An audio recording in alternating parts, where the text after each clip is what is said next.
প্রথমেই আপনাকে অভিনন্দন জানাচ্ছি আপনি এবং আপনার পুরো টিমকে বালির নগরী দিয়ে ইউরোপে বাংলাদেশকে এক অন্যরকম মর্যাদা আপনারা এনে দিয়েছেন। শুরুতেই জানতে চাইবো যে আপনার বসবাস তো একটা নগরীতে, বালির নগরী আর এই আপনার বাস্তবিক জীবনের নগরী দুটোর মধ্যে কখনো সাদৃশ্য বা বৈসাদৃশ্য খুঁজে পেয়েছেন? সাদৃশ্য আছে, বৈসাদৃশ্য আছে। এক হচ্ছে যে বালুনগরীতে যেটা এই বালুনগর আমি দেখেছি, এই ফেজের মধ্যে আমিও গিয়েছি। মানুষের তো লাইফে বিভিন্ন ফেজ থাকে, সো আমার লাইফের একটা ফেজ হচ্ছে বালুনগরীর সাথে অনেক সাদৃশ্য আছে। দীর্ঘ সময় তো আপনি এই সিনেমার সঙ্গে যুক্ত আছেন, আমি যতটুকু জানতে পেরেছি প্রায় 8 বছর এটা নিয়ে আপনার একটা জার্নি আছে। হ্যাঁ, প্রথম যখন কথা হয় আমি জানি 2018-তে ফার্স্ট মেহেদি আমাকে বলে, বাট গল্প আমরা আরও অনেক পরে পাই। শুরু যাওয়ার আগে 6 মাস হচ্ছে আমরা করি আর কি, টানা একসাথে অনেকদিন বসি। এভরি উইকেন্ড আমরা মেহমাদির সাথে হচ্ছে বিভিন্ন লোকেশন যেখানে আমাদের শ্যুট হয় ওই লোকেশনগুলো ভিজিট করি, ওইখানে বিভিন্ন সেশন হয়, আড্ডা হয়, তারপর লাস্টের দিকে আমরা রিহার্সাল করি। সো কিন্তু টাইম বর্তমান সময়ে আমরা যেটা দেখি যে আসলে আমাদের তো কাজের খুব চাপ থাকে, আমরা খুব তাড়াহুড়া করে কাজ করতে পছন্দ করি বা বাধ্য হয়ে আমাদের খুব তাড়াহুড়া করে কাজ করতে হচ্ছে। কিন্তু এই যে একটা কাজের সঙ্গে আপনি এতদিন সময় দিয়েছেন এবং এই যে বললেন শুটিং শুরুর আগেও প্রায় 6 মাস সেখানে যাতায়াত, আড্ডা, এত এইভাবে কি আসলে কোনো শিল্পী এখন করছে? এটা আসলে ডিপেন্ড করে হচ্ছে ডিরেক্টরের উপর আর কি। এখন ওই ডিরেক্টরের ডিমান্ড হচ্ছে যে শিল্পী করতে হবে, মিট করতে হবে, তো ওই অ্যাক্টরগুলো আসলে কাজ করে। এরকম অ্যাক্টরও অনেক আছে এবং এরকম ডিরেক্টরও অনেক আছে। সো ডিপেন্ড করে ডিরেক্টর আর অ্যাক্টরের উপর এবং ওদের কেমিস্ট্রির উপর আসলে। আচ্ছা, আমি যদি খুব ছোট করে আপনার বালুনগরীতে অভিজ্ঞতা জানতে চাই কাজের। এক হচ্ছে আমার কাছে যেমন আমি খুব যে প্রিপারেশন যে ফেজটা গেছি ওইটাও আমি খুব এনজয় করেছি এবং শুটিংটাও খুবই এনজয় করেছি। সো আর গল্পটাও যেহেতু আমি পছন্দ, আমি খুবই এক্সাইটেড ছিলাম। সো পুরো টাইমটাই আমি আসলে এনজয় করেছি এবং এটা 2023। সো আমি ওয়েট করছিলাম যে এটা কবে কোন ফেস্টিভ্যালে যাবে বা কি, মানে এখন 2 বছর পর এটা রিকগনিশন পেলো, তো খুবই ভালো লাগছে এখন। কিন্তু কখনো কি ভেবেছিলেন মানে এই সিনেমাটি দেশের জন্য এত বড় সম্মান নিয়ে আসবে? আমি আসলে ভেবেছিলাম, হ্যাঁ ভেবেছিলাম, যদিও আমি বুঝি নাই যে কালুরহিতে গিয়ে আমরা যে আসলে কোনো অ্যাওয়ার্ড উইন করবো এরকম এটা আমি বুঝি নাই স্পেসিফিক্যালি এই ফেস্টিভ্যালে। বাট এটা আমি কাইন্ড অফ সিনেমা করার সময় বা স্ক্রিপ্ট দেখে আমি বুঝেছি যে এটা ভালো একটা ফেস্টিভ্যালে যাবে এবং কোনো একটা রিকগনিশন পাবে। ভাইয়া, আমরা যেটা জানতে পেরেছিলাম যে আসলে আপনারাও ভাবেননি যে আপনারা পুরস্কারটা পাবেন, আপনাদের প্রস্তুতিও সেরকম ছিল, আপনিও ব্যাক করার প্রস্তুতি নিচ্ছিলেন এবং মেহেদি ভাইও ঘুরতে যাওয়ার প্রিপারেশন নিচ্ছিল। কিন্তু যখন আসলে শুনলেন যে আপনারা পুরস্কারটি পাচ্ছেন, ঠিক সেই মুহূর্তটা কেমন ছিল আপনাদের জন্য?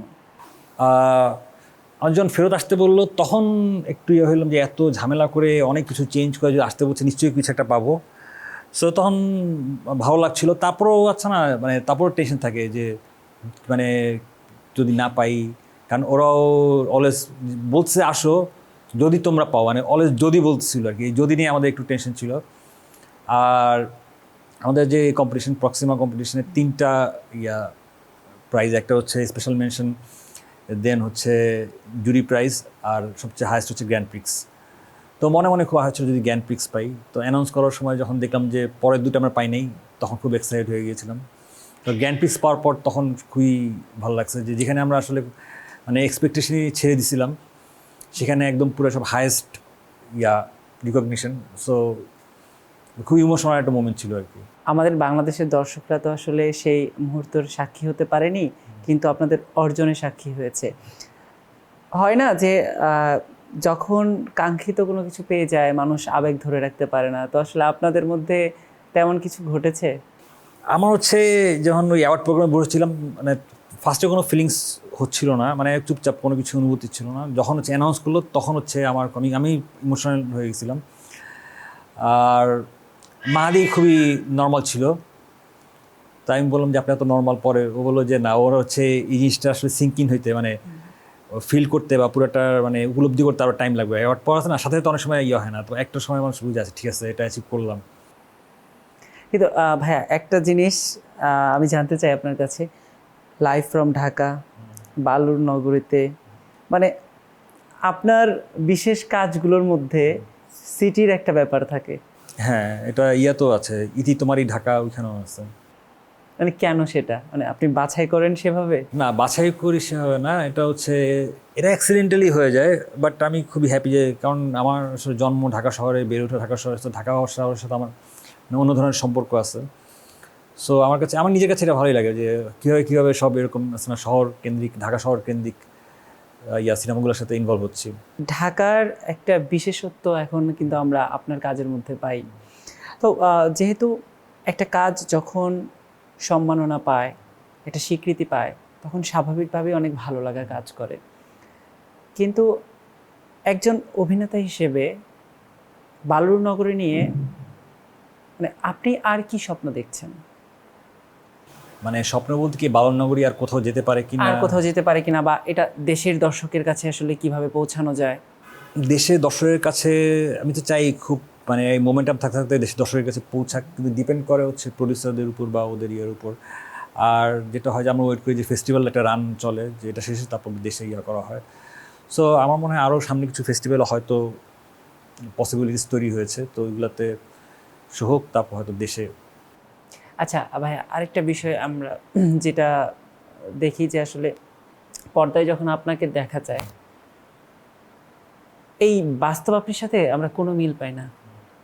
মানে আপনি একটা চরিত্র হয়ে ওঠার জন্য আসলে নিজেকে কিভাবে প্রস্তুত করেন? আচ্ছা, একটা চরিত্র হয়ে ওঠার জন্য আসলে দুইটা সাইড আছে। একটা হচ্ছে পুরোটা হচ্ছে সাইকোলজিক্যাল সাইড বা মানসিক সাইড, আর একটা হচ্ছে ফিজিক্যাল বা দৈহিক। সো একটা ক্যারেক্টার থেকে একটা ক্যারেক্টার আলাদা হয় হচ্ছে তার চিন্তাভাবনা, তার পৃথিবী দেখা, তার দর্শন, তার ইডিওলজি বা সে পৃথিবী কীভাবে দেখে, সে তার কী ভ্যালু করে, তার লাইফের প্রায়োরিটিসগুলো কী, এগুলো হচ্ছে তার মানসিক দিক। সে কেন কীভাবে চিন্তা করে, এগুলো ডিপেন্ড করে তার বেড়ে ওঠার উপর, তার শিক্ষাগত যোগ্যতা এবং আশেপাশের পরিবেশের উপর। এটা একটা সাইড, এটা একটা মানসিক গঠন তৈরি হয়। আর একটা ফিজিক্যাল, একটা মানুষ আসলে পার্থক্য ফিজিক্যালি হয় কি, তার কথা বলার রিদম, তার হচ্ছে হাঁটা চলা, জেস্টার, পোস্টার, দুইটা সাইড। সো আমি বেসিক্যালি মূলত জোর দিয়ে হচ্ছে মেন্টাল সাইডের উপর। তো মেন্টাল সাইডটা দিলে ফিজিক্যাল সাইডটা অটোমেটিক্যালি আমার অ্যাডজাস্ট হয়ে যায়। সো যে কারণে একটা ক্যারেক্টার থেকে একটা ক্যারেক্টার আলাদা হয়, হোপফুলি আলাদা হয় আর কি, মানে চেষ্টা করি। কিন্তু ভাইয়া, যখন আপনি একটা ক্যারেক্টার হয়ে ওঠার জন্য একটা সাইকোলজিক্যাল জার্নির মধ্যে থাকেন, সেইটা আসলে ব্যক্তি জীবনে কোনো প্রভাব ফেলে না? ব্যক্তি জীবনে ওইভাবে প্রভাব ফেলে না। অ্যাজ অ্যান অ্যাক্টর আসলে প্রভাব ফেলে। একটা অ্যাক্টর আসলে প্রতিটা, মানে একটা আমার এরকম না যে আমি যে মানে একটা ফিল্মের করার আগে অ্যাক্টিং শিখে তারপর ফিল্ম করছি, এটা না। মানে মানে ফিল্ম করাটাই একটা আসলে শেখার প্রসেস আর কি। সো আমি ওই ধরনের ফিল্ম বা ওইরকম ক্যারেক্টার করার চেষ্টা করি যে কাইন্ড অফ এই ফিল্ম করার আগের অ্যাক্টর এবং পরের অ্যাক্টর যাতে আমি ডিফারেন্ট হই, মানে আমি যাতে এই প্রসেসের মধ্যে ইভলভ হই। এখন আমি একটা জিনিস করলাম, বাট করার পর আমার কোনো চেঞ্জ হইলো না, সো এরকম ক্যারেক্টার আসলে করতে চাই না। সো বাছাই করার ক্ষেত্রে ওইটাই চাই যে কাইন্ড অফ নিউ এক্সপিরিয়েন্স, যেটা হচ্ছে আমি আগের আমি হচ্ছে আমার বর্তমানে আমি সাথে একটা ডিফারেন্স ক্রিয়েট করবে, সো এটা ট্রাই করি। আচ্ছা, প্রধান যে দুটি চরিত্র আছে, একটি তো হাসান, আমরা আপনাকে পেয়েছি। আপনার সহকর্মী আরেকজন যিনি আছে, সে কিন্তু একদম প্রথমবার সিনেমায়। তার সঙ্গে আসলে কাজ করার অভিজ্ঞতা কেমন আপনার? কেমন, তার মধ্যে কতটুকু সম্ভাবনা দেখছেন?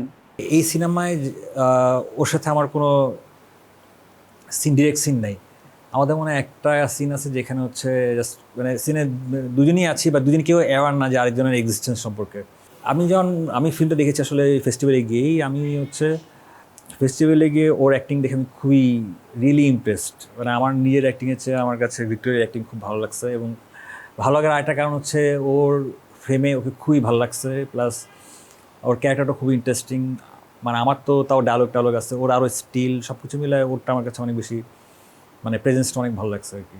আচ্ছা, বালুর নগরীতে আপনারা যে বিষয়টাকে প্রেজেন্ট করেছেন, সেটা তো অনেক সময় আমাদের চারপাশে আমরা ঘুরতে দেখি, আমাদের জীবন থেকেই কিন্তু নেয়া। তো যেটা হয় যে আসলে বর্তমান প্রেক্ষাপটে যখন এই ধরনের ঘটনা আপনার আশেপাশে দেখেন, মানুষকে আর কীভাবে সতর্ক করতে চান? এটা আমি জানি না, এই গল্পটা আসলে এরকম কোনো, আমার কাছে মনে হয় আসলে গল্প আসলে যে দেখে তার ইন্টারপ্রিটেশন উপর ডিপেন্ড করে আসে, ডিরেক্টর বুঝছে। আমি একভাবে এটা পারসিভ করছি, আপনি দেখলে আরেক রকম, যে সবার যে একইভাবে পারসিভ করে নট দিয়া। আমার কাছে মনে হচ্ছে এটাকে কাইন্ড অফ ঢাকা শহরটা আসলে তো বিভিন্নভাবে, যেমন লাইফ ফ্রম ঢাকাও ঢাকাটাকে তৈরি মানে দেখানো হয়েছে, এখানেও দেখানো হয়েছে। সো কোনো একটা ফিল্ম দিয়ে পুরো সমগ্র ঢাকা শহরটাকে দেখানো পসিবল না আর কি। সো এটা হচ্ছে ঢাকা সিটির একটা অ্যাসপেক্ট দেখানো হয়েছে, কারণ এখানে লাইফ, এখানে বিচ্ছিন্নতা, এখানে বালু হচ্ছে একটা মেটাফর হিসেবে কাজ করছে। বালু কী হয় যে খুব ভঙ্গুর, খুব ফ্রেজাইল একটা জিনিস আচ্ছা না, অলওয়েজ রূপান্তর, এই বালু থেকে গ্লাস হয়, গ্লাস থেকে আবার ভেঙে গিয়া। সো এই ট্রান্সফরমেশন বা আছে না, এই ট্রান্সফরমেশনগুলো আসলে প্রতিটা মানুষের লাইফের মধ্যেও ঘুরতে থাকে, শহরের মধ্যে ঘুরতে থাকে, বেসিক্যালি রূপান্তরের গল্প আর কি। সো এটাই মেটাফোরটা দিয়েই আসলে ঢাকা শহরকে ইয়া করা হয়েছে আর কি। কিন্তু যদি একটু এক কথাই জানতে চাই যে আসলে বালুর নগরীতে করে আপনি কতটুকু সন্তুষ্ট হয়েছেন? আমি খুবই সন্তুষ্ট এটাতে পার্ট হইতে পেরে। বাট অ্যাজ এ অ্যাক্টর হিসেবে অলওয়েজ যেটা থাকে যে খুঁতখুঁতে আরেকটু যদি ভালো করতে পারতাম, আরেকটু দিয়া করতে পারতাম, বা আরেকটু যদি ভালো প্রিপেয়ার হইতে পারতাম, ভালো লাগতো। আমরা সবসময় দেখি যে আসলে একজন অভিনেতা যখন কাজটি করে তার সর্বোচ্চ দিয়ে কাজ করছে, কিন্তু যখন পরবর্তীতে সে নিজে সেই কাজটা দেখে তার মনে হয় যে আমি আরও ইনপুট দিতে পারতাম। কিন্তু আমরা যখন কাজটা করছি তখন কিন্তু আমাদের ফুল আউটপুটটা দেওয়ার চেষ্টা করছি। হ্যাঁ, তার মানে আমরা বলতে পারি যে আসলে একজন অভিনেতার ক্ষুধা কখনোই মিটবে না। তো সেই জায়গা থেকে আপনার আসলে স্বপ্নটা কি? আমার স্বপ্ন হচ্ছে যে আমার কাছে মানে আমার অ্যাক্টর হিসেবে আমার কাছে মনে হচ্ছে যে আমার সে ইমপ্রুভ করার অনেক জায়গা আছে। সো ইমপ্রুভ করার অনেক জায়গা আছে দেখি আসলে আমার ক্ষুধাটা আছে। এর কারণ হচ্ছে যে আমার আমার কাছে মানে ধরেন 10-এ কথা 5-6-এর দিকে গেছি। তো যখন এটা মনে হয় তখন আমি আসলে এক্সাইটেড ফিল করি। তার মানে 7 আছে, 8 আছে, 9 আছে, 10 আছে, তার মানে যাওয়ার অনেক দূর যাওয়ার জায়গা আছে। এখন যদি আমি দেখি যে আমার নিজের কাছে মনে হয় যে যাওয়ার আসলে কোনো জায়গা নেই, তখন আমি নিজেই ডিমোরালাইজড হয়ে যাবো। সো আমার মনে হয় সামনে লম্বা রাস্তা, অনেক ইমপ্রুভ করার জায়গা আছে। So excited. আচ্ছা ভাইয়া, মানে আমাদের যারা গুণী অভিনয় শিল্পী আছে, যারা এখন কাজ করছে না কিন্তু এক সময় তারা আমাদের চলচ্চিত্রকে এগিয়ে নিয়েছে এবং তারা আমাদের কিংবদন্তি, তাদের অনেকেই খুব আক্ষেপ করে বলেন যে এই সময়ে যারা অভিনয় শিল্পীরা আছেন তারা আসলে চরিত্র হয়ে ওঠার আগে টাকার পেছনে বা কিভাবে দ্রুত বাড়ি গাড়ি করা যায়, অবশ্যই আমাদের জীবন চলার জন্য সব কিছুর প্রয়োজন আছে, কিন্তু ওই যে শিল্পের ক্ষুধাটা সেই সময় তারা অনুভব করতেন, এখন সেটা করে না। আসলে আপনি তো কাজ করছেন, আপনি নিজেও জানেন যে আসলে এখানে চলতে গেলে কিভাবে চলতে হয়। আমাদের আসলে শিল্পচর্চার জায়গা কতটুকু আছে? শিল্প চর্চার আসলে এটা ডিপেন্ড করে। আমি যেমন হচ্ছে আমার ক্ষেত্রে যে একটু ডিফারেন্ট, যেহেতু হচ্ছে আমার লাইফ হচ্ছে ধরেন আমার অ্যাক্টিংয়ের এই প্রফেশনের উপর ডিপেন্ড করে না, আমি আলাদা চাকরি করি। সো চাকরি করার কারণে যে আমার ওই লাক্সারিটা আছে যে আমি চুজ করতে পারি যে আমি বছরে 2টা কাজ করি বা একটা কাজ করি। কিন্তু আমি যদি এখন চাকরিটা না করি তাহলে আমার বছরে 1-2টা কাজ করে হবে না, আমার তখন হচ্ছে বছরে 20-30টা কাজ করতে হবে। সো 20-30টা কাজ করতে গেলে আসলে, কারণ আমার বাসা ভাড়া দিতে হবে, আমার চলতে হবে, আমার সংসার করতে হবে। সো তখন আমার এত লাক্সারিটা নাই যে আমি এর পছন্দ করবো না, আমার পছন্দ না করলেও করতে হবে। সো অনেকেই করতে হয়, তখন এটা ডিফিকাল্ট হয় যে আছে না, এটা খুবই ডিফিকাল্ট যে এটা অভ্যাসের মতো। আমি 20টা কাজ করলাম, আমি হচ্ছে 10টা বা 15টা কাজ অ্যাভারেজ কাজ করলাম, আর 5টা কাজ ভালো করে করব, এটা অনেক সময় ডিফিকাল্ট হয়ে ওঠে। চাকরি করে পাশাপাশি অভিনয় করা কতটা চ্যালেঞ্জ ফেস করতে হয় আপনাকে? এটা আমার জন্য অনেক চ্যালেঞ্জ ফেস করতে হয়, বিকজ আমার ছুটি খুবই লিমিটেড, বছরে 20-22 দিন ছুটি, এর মধ্যে যতটুকু অ্যাক্টিং করা যায় ওইটাই। যেমন এবছরে আমার 2টা ফিল্ম করার কথা, সো এর মধ্যে কালোবেরি ফেস্টিভ্যালে গিয়ে 10 দিন আমার ছুটি চলে গেছে। সো এখন ছুটি আর যে বাকি কয়দিন ছুটি আছে, মানে 2টা ফিল্ম থেকে মেবি আমার একটা ফিল্ম করতে হবে, চুজ করতে হবে, এটা করতে হবে না। কিন্তু এটাই হচ্ছে চ্যালেঞ্জ, তখন 2টা ফিল্মই আসলে আমার করা ইম্পর্টেন্ট। এখন এবছর একটা কাজই করতে পারবো। সো আপনি বছরে একটা কাজ করলেও সেটা যে দর্শকের মনে জায়গা করে নিচ্ছে এবং আন্তর্জাতিক অঙ্গনেও সেটি বাংলাদেশের জন্য সম্মান বয়ে আনছে, যেটা আমাদের সারা বছর কাজ করা অনেক অভিনেতার ক্ষেত্রেও হয়তো বা হয়ে উঠছে না, সেটা আলাদা বিষয়। কিন্তু এই যে যখন সারা বছর যে চাকরির সঙ্গে আপনি আছেন, সহকর্মীরা যখন আপনার কাজ দেখে, আপনার এসব অর্জন দেখে সহকর্মীদের প্রতিক্রিয়া কেমন থাকে? সহকর্মীরা খুবই অ্যাপ্রিসিয়েট করে, মানে ওরা খুবই পছন্দ করে কাজ করে। বাট সেখানে কি আপনি তারকা সুলভ থাকেন? না, একদমই আমি কোথাও তারকা সুলভ থাকি না, কোনো জায়গাতেই না, অফিসের বাইরে বা যে কোনো জায়গায় আমি খুবই নর্মাল থাকি। সহকর্মীদের কাছে মোস্তফা মনোয়ার কেমন? সহকর্মীদের মোসাফ মনোয়ার নট শিওর। তারা আপনাকে অনেক কিছু সরাসরি বলতে পারে, আবার অনেক কিছু আপনার But কানে ওরা- আসতে পারে, but- হয় না but যে হ্যাঁ, আমার- মোস্তফা ভাই আমার সঙ্গে খুব ভালোবাসে, খুব ভালো মানুষ, সে অভিনেতা, তারপরেও আমাদের সঙ্গে অ্যাডজাস্ট করে থাকেন, বিষয় অনেক কিছু থাকে না, অনেক রকম তো আলোচনা হয়। না ওরা অফিসের মানুষটা আসলে কেমন সেটা জানতে চাই অফিসের আমি। মানুষ ওরা আমার খুবই সাধারণভাবেই দেখে। ওরা অফিসে আমার যে কলিগরা আছে ওরা বলে যায় মনোয়ার ভাইয়ের মধ্যে কোনো ইয়া নেই, মানে অত স্টার সুলভ আচরণ নাই, উনি খুবই সাধারণ সাদামাটা, এবং এই সাদামাটা সাধারণ এটাকেই ওরা পছন্দ করে আর কি। আমরা আপনার সম্পর্কে তো খুবই কম জানতে পারি, মানে ওর কারণ হচ্ছে আপনি সচরাচর একটু প্রচারণার বাইরে থাকেন, জানি না কেন সেটা। আমার মানে আমি খুবই ইন্ট্রোভার্ট, আমার পারলে কাইন্ড অফ ইন্টারভিউ মানে কেন জানি মানে পারলে অ্যাভয়েড করতে পারলেই বাঁচি, এরকম মনে হয় যে আমি অত গুছাবে কথা বলতে পারি না, বা জানি না আমার খালি মানে ক্যামেরার সামনে আসলে মানে খালি অ্যাক্টিংয়ের জন্যই আসি, মানে অন্য কোনো কারণে ক্যামেরার সামনে নর্মালি আসতে ইয়া লাগে। আচ্ছা ভাইয়া, মানে প্রত্যেক অভিনেতাই তো একটা ভাবনা থাকে যে কি ধরনের গল্পে সে কাজ করতে চায়। আপনি তো একটা মেটাফরিক জোনে কাজ করছেন, বাট থাকে না যে আপনারও পছন্দের কোনো চরিত্র আছে যেটা কোনো না কোনো সময় আপনি করতে চান? আমার কাছে এরকম কোনো স্পেসিফিক কিছু নাই যে মানে আমি যে যে ধরনের ফিল্মগুলো করছি ফেস্টিভ্যালে যাচ্ছে, এটা এই জন্য করছি না যে এটা ফেস্টিভ্যাল ফিল্ম বা এটা ইন্ডি প্রজেক্ট বা এই ধরনের জন্য না। আমার কাছে আমি মানে এটা কমার্শিয়াল না ইন্ডি ওইভাবে আসলে ডিসাইডই করি না। আমি ডিসাইড করি হচ্ছে যে গল্পটা আমার কাছে ভালো লাগতেছে কিনা, দুই ক্যারেক্টারটা আমার কাছে ইন্টারেস্টিং মনে হচ্ছে কিনা, বা এই ক্যারেক্টারটা আমি আমার জন্য নতুন কিনা, যেটা বললাম যে এই ক্যারেক্টারটা করার পর কি আমার আসলে কোনো অ্যাজ এ অ্যাক্টর হিসেবে আমার কোনো ইমপ্রুভ হবে কিনা, এসব ইয়া করি। এটা কমার্শিয়াল হোক আর ইন্ডি ফিল্মই হোক। বাট আনফর্চুনেটলি মানে কমার্শিয়াল দিক আর ইন্ডি ফিল্ম এর মধ্যে ইন্ডি ফিল্মের গল্পগুলো রিয়েলি আসলে যেগুলো ভালো হয় এই জন্যই করা। এটা যদি কমার্শিয়াল ফিল্ম ভালো হতো তাহলে কমার্শিয়াল ফিল্মও করতাম।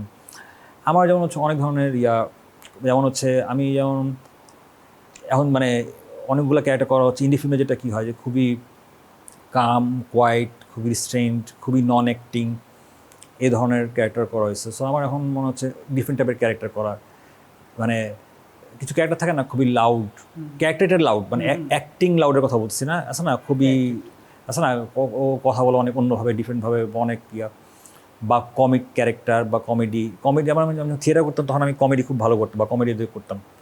এখন হচ্ছে আমি অলওয়েজ হচ্ছে খুবই কমপ্লেক্স এবং খুবই কী বলবো স্ট্রাগলিং ক্যারেক্টার আমি এগুলো করা হয়েছে। সো আমি এখন ডিফারেন্ট শেডের ক্যারেক্টার করতে যাচ্ছি যেগুলো আগে করিনি। আচ্ছা, আপনার কাজের সবচেয়ে বড় সমালোচক কে? আমার কাজের সবচেয়ে বড় সমালোচক মানে আমিই মনে হয়। নিজের কাজগুলো সবসময় আপনার দেখা হয়, নিজের ভুলগুলো ধরা হয়, হ্যাঁ, পরবর্তী আমার কাজে নিজের শুধরে নেওয়ার ভুলগুলো জন্য। আমার খুব ভালো মতো আমার চোখে পড়ে। আচ্ছা, আপনি জীবনের ভুল থেকে কিভাবে শিক্ষা নেন? জীবনের ভুল থেকে শিক্ষা নিয়ে হচ্ছে আরও কয়েকবার ভুল করার পর তারপর শিক্ষা নিই। একই ভুল কয়েকবার করার পর তারপর আমার শিক্ষা হয়। একবার ভুল করে আসলে আমার শিক্ষা হয় না। আচ্ছা, এই যে কমার্শিয়াল ফিল্মের বাজার বলা হচ্ছে খুব ভালো, কিন্তু বাস্তবিক চিত্র দেখতে গেলেও আমরা কিন্তু ভিন্ন প্রেক্ষাপটও পাই। আসলে আপনার কি মনে হয় এখন আমাদের ইন্ডাস্ট্রির অবস্থাটা কি? ইন্ডাস্ট্রি তো ফিল্ম ইন্ডাস্ট্রি তো আস্তে আস্তে, যেটা আমি যদি ইয়া হিসেবে বলি মানে বিজনেস ওয়াইজ যদি বলি তো ভালো করতেছে কিছু কিছু ফিল্ম, যেমন এবার উৎসব ভালো করতেছে, ইভেন উৎসব কিন্তু এখনো স্টার সিনেপ্লেক্সে চলছে। সো যেমন এগুলো খুবই ইন্সপায়ারিং, যে কারণ হচ্ছে মানুষ হচ্ছে একটা ফিল্ম যদি সাকসেসফুল হয় একই ধরনের মুভি বানাইতে থাকে, তো উৎসব একটা ডিফারেন্ট একটা ফিল্ম। সো ওইটা হওয়াতে এখন মানুষ সাহস পাবে যে ওকে অন্য ধরনের গল্প বলা সম্ভব। সো আমার কাছে মনে হয় গল্প যদি খুবই ভালো হয় তাহলে হচ্ছে যে কোনো ধরনের জনরের গল্পই আসলে চলবে আর কি। আমরাও চাই যে বাংলাদেশের সিনেমা ইন্ডাস্ট্রি মাথা উঁচু করে দাঁড়াক, এবং দর্শক যেভাবে এখন পরিবার নিয়ে সিনেমা হলে আসছে তারা প্রতিটি সিনেমার জন্য এভাবে পরিবার নিয়ে আসবে, এবং আপনার কাছ থেকে আমরা কিন্তু নতুন নতুন চমকের অপেক্ষায় থাকব। এবং দর্শক যেহেতু আপনার কাজ পছন্দ করে, আপনার সেই ভালোবাসার দর্শকের উদ্দেশ্যে আপনি কি বলতে চান? দর্শককে বলবো যে আসলে সব ধরনের সিনেমাই দেখুক এবং ভালো সিনেমাগুলো সাপোর্ট করুক। এখন হচ্ছে আমি যে ধরনের কাজ করি, যে ধরেন ইন্ডিপেন্ডেন্ট কাজ ওগুলো আসলে রিচ খুবই কম আমার কাছে। যেমন আর ফেস্টিভ্যালে আসে না, বিদেশি মানুষ দেখে, খুবই ভালো লাগে যে এখানে অর্জন করছি, বাট আমার কাছে এটাও ইম্পর্টেন্ট যে আমার দেশের মানুষ আমার কাজ দেখুক। কিন্তু আনফর্চুনেট হচ্ছে যে আমি যে ধরনের ইন্ডি ফিল্মগুলো করি এইগুলোর রিচ খুবই কম, এগুলো হচ্ছে না খুবই যদিও লাইফ ফ্রম ঢাকাই আমার খুবই পছন্দের ছবি, লাইফ ফ্রম ঢাকা কজন মানুষ দেখছে, বা আমি জানি না যে অন্য সিনেমাগুলো কত মানুষ দেখবে। সো যখন এইগুলো অডিয়েন্সটা একটু বড় হবে তখন আরও ভালো লাগবে আর কি। ইভেন ইন্ডি ফিল্মগুলোর ক্ষেত্রে যেগুলো হয় আসলে ট্রেলারটাও খুব স্বল্প পরিসরে অনেক ক্ষেত্রে দেখা যায় না, আবার অনেক ক্ষেত্রে দেখা যায়। মানে সব কিছু মিলিয়ে দর্শকের কাছে, একদম প্রান্তিক দর্শকের কাছে তাদের গল্পগুলো পৌঁছে দেওয়ার জন্য কিন্তু আরও ব্যবস্থা নেওয়া উচিত। মানে এটা সিনেপ্রেমী হিসেবে আমার মনে হয় আর কি। অ্যাক্টর হিসেবে যেটা করা হইতে পারে প্রচুর কমার্শিয়াল ফিল্ম করা, তো কমার্শিয়াল ভ্যালু তৈরি করা, তারপরে কমার্শিয়াল ফিল্ম তৈরি করার পর ওকে তখন ইন্ডি ফিল্ম হলো আচ্ছা ঠিক আছে উনি ইন্ডি ফিল্মও করে তাহলে দেখি, মানে এটা ছাড়া কোনো দেখতেছি না অডিয়েন্স বাড়ানোর। অসংখ্য ধন্যবাদ আপনাকে ভাইয়া। আমরা মানে খুব আগ্রহ নিয়ে অপেক্ষায় থাকবো আপনার নতুন চমক দেখার। Thank you.